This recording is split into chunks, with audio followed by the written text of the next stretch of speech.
Hoje nós vamos ler o livro de Emanuel Gomes, Porto Velho, a cidade erguida nos trilhos da esperança. Joézer Alvarez, ilustrações da editora Cortez.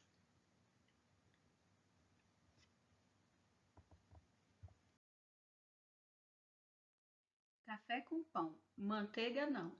Eu vou no trem, você também. Piuí! Eu nasci na beira do rio Madeira, ao redor de uma ferrovia construída no meio da floresta amazônica. Aqui existem muitas araras, papagaios, tucanos, onças e também cobras enormes, como a sucuri, que chega a medir mais de 14 metros. Esta é uma floresta misteriosa, com árvores gigantescas, como, como castanheiras, açacus e samaúmas, e flores bem diferentes, entre elas a mais famosa, que é também a maior do mundo, a Vitória Régia. O meu nome está muito ligado à Guerra do Paraguai, que ocorreu entre 1864 e 1860. Dom Pedro II, que era o imperador do Brasil na segunda metade do século XIX, preocupado em proteger as fronteiras amazônicas, determinou a instalação de um agrupamento militar bem aqui, às margens do rio Madeira. Terminada a guerra, a região foi abandonada. Antigos seringueiros passaram a chamá-la de Porto Velho dos Militares, que mais tarde será Porto Velho, meu nome atual. Minha história está intimamente ligada à construção de uma ferrovia que serviria para transportar a borracha, produto importantíssimo naquele período. A Estrada de Ferro Madeira-Mamoré. Na segunda metade do século XIX, a Europa e os Estados Unidos tiveram um desenvolvimento muito grande e utilizavam em suas indústrias a borracha, que é retirada da seringueira, uma árvore muito comum por aqui. Na época, milhares de nordestinos foram convocados para trabalhar na coleta da borracha. Como havia uma grande seca lá onde eles moravam, o que gerava muito sofrimento, essa foi uma opção de trabalho. Começaram a trabalhar na extração da goma elástica e passaram a ser chamados de seringueiro. As seringueiras ficavam no interior da floresta e os seringueiros, em sua busca de mais árvores, foram avançando e acabaram por ocupar algumas terras que pertenciam à Bolívia. Isso provocou um conflito com o nosso vizinho, que veio a ser resolvido por um acordo entre os dois países, o Tratado de Petrópolis.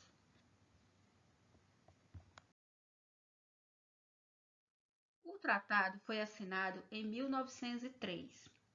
O Brasil, para adquirir a região invadida, deveria pagar à Bolívia 2 milhões de libras esterlinas, que era o dinheiro mais importante na época, e construir uma ferrovia no trecho das 20 cachoeiras do Rio Madeiras que atrapalhavam a navegação, pois assim o transporte da borracha seria facilitado. Com esse tratado, o Acre passou a ser brasileiro.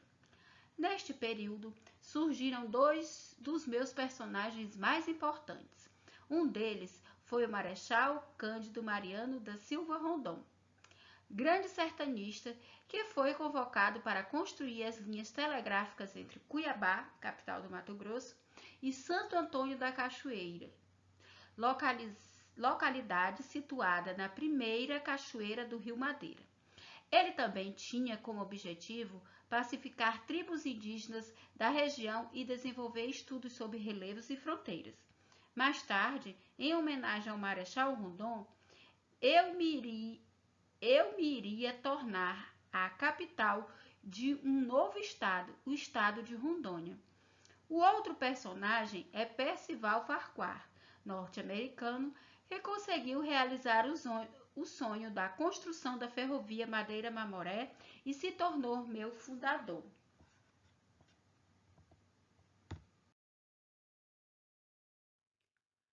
Durante a construção da Madeira-Mamoré, foi erguido um dos meus mais importantes símbolos que figuram na minha bandeira e em meu brasão, as caixas d'água, batizada como as Três Marias, que foram transportadas de navio a vapor dos Estados Unidos entre 1907 e 1912, como vários outros componentes da ferrovia.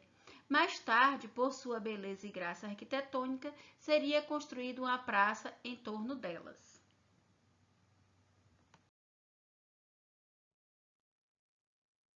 Pessoas do mundo inteiro ajudaram a construir a estrada de ferro, vindos de mais de 50 países: chineses, italianos, alemães, indianos, gregos, barbadianos e espanhóis, entre outros. Nem imaginavam os problemas que iriam enfrentar. Naquela época, viver nestas terras que pertenciam ao Mato Grosso e à Amazônia era muito complicado. E os trabalhadores, além da distância, enfrentavam um problema terrível. Foram acometidos por doenças como malária, febre amarela e hepatite, que mataram milhares deles. Mas não era só isso. Ainda depararam com os índios desta região que lutavam por suas terras e com animais ferozes que até hoje habitam nossas florestas. O sofrimento foi enorme, pois eu não tinha hospitais adequados e, como ficava muito distante das demais cidades, era impossível deslocar os doentes para tratamento fora daqui. Um pouco depois, construíram um grande hospital para combater aquelas doenças, o Hospital da Candelária, que chegou a ser visitado em 1910 pelo maior estudioso de doenças tropicais do mundo, o brasileiro Oswaldo Cruz.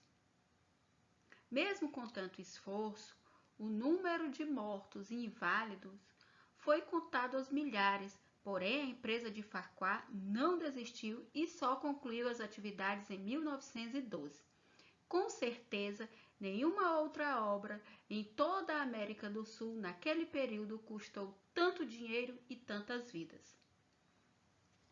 Com a construção da ferrovia e toda a movimentação que ocorria, logo o governador do Amazonas, Dr. Jonatas Pedrosa, autorizou a minha promoção para município. Isso ocorreu no dia 2 de outubro de 1914. E assim me tornei uma nova cidade do então estado do Amazonas. No dia 24 de janeiro de 1915, ocorreu uma grande festa, pois assumia o meu primeiro governante, o major do Exército Fernando Guapindaia de Souza Bragese. A produção da borracha, que era o meu produto mais valioso, logo entrou em crise. Os ingleses roubaram mudas e sementes e plantaram extensos seringais na Malásia, ao sudeste asiático, prejudicando muito o comércio por aqui.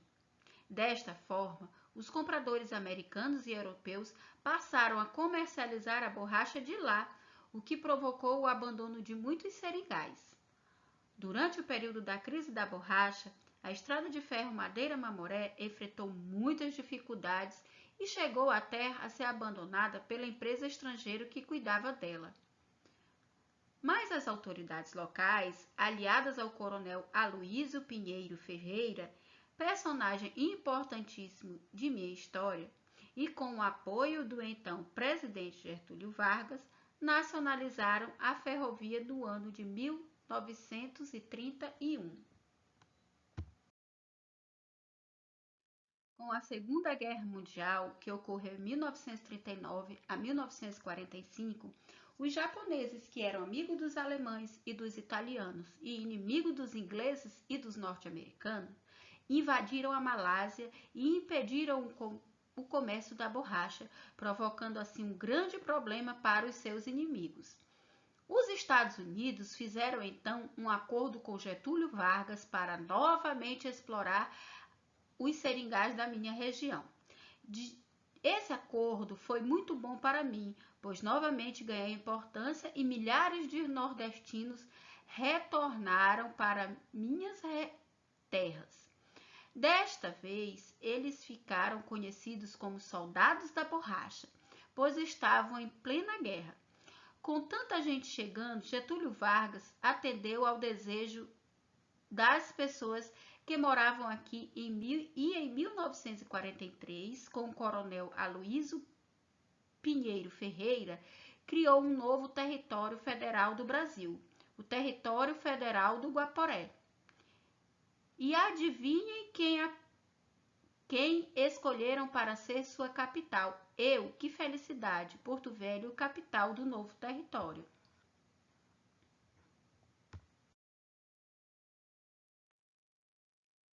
Ao final da guerra, com a derrota dos alemães, italianos e japoneses, os seringais da Malásia voltaram a ganhar importância. Mas eu não entrei em crise novamente, pois os governos que se seguiram promoveram uma grande ocupação da Amazônia, valorizando a riqueza da minha fauna e flora. Na década de 70, durante o governo dos militares, milhares de sulistas, paranaenses, catarinenses e gaúchos, além de habitantes de outros estados, vieram trabalhar em minha terra.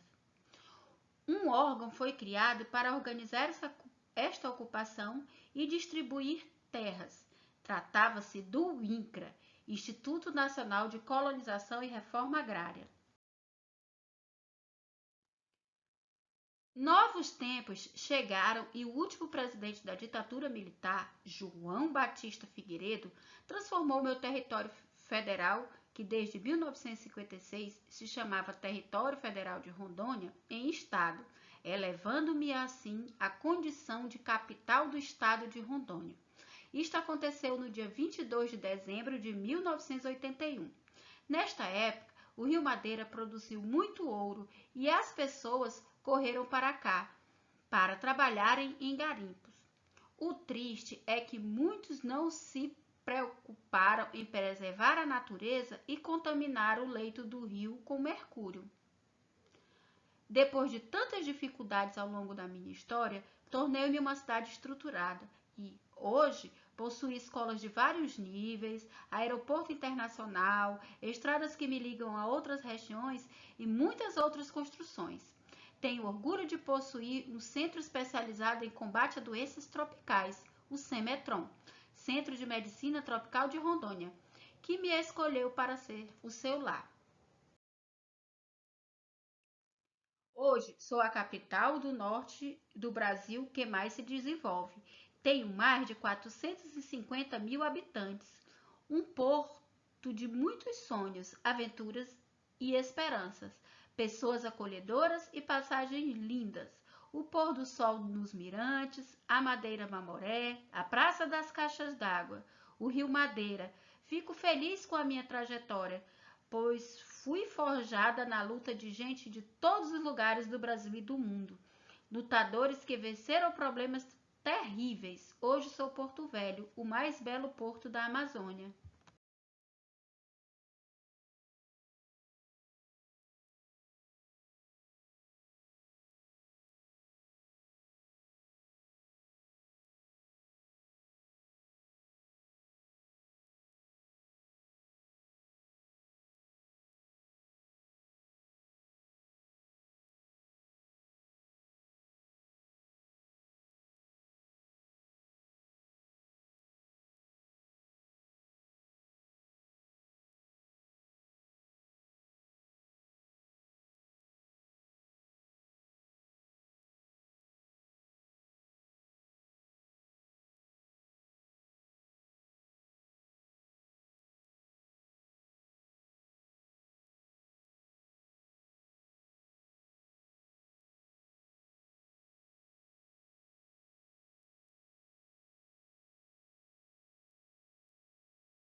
Emanuel Gomes, Porto Velho, a cidade erguidas no trilho da esperança. Joézer Alvarez, ilustrações e Cortez Editora.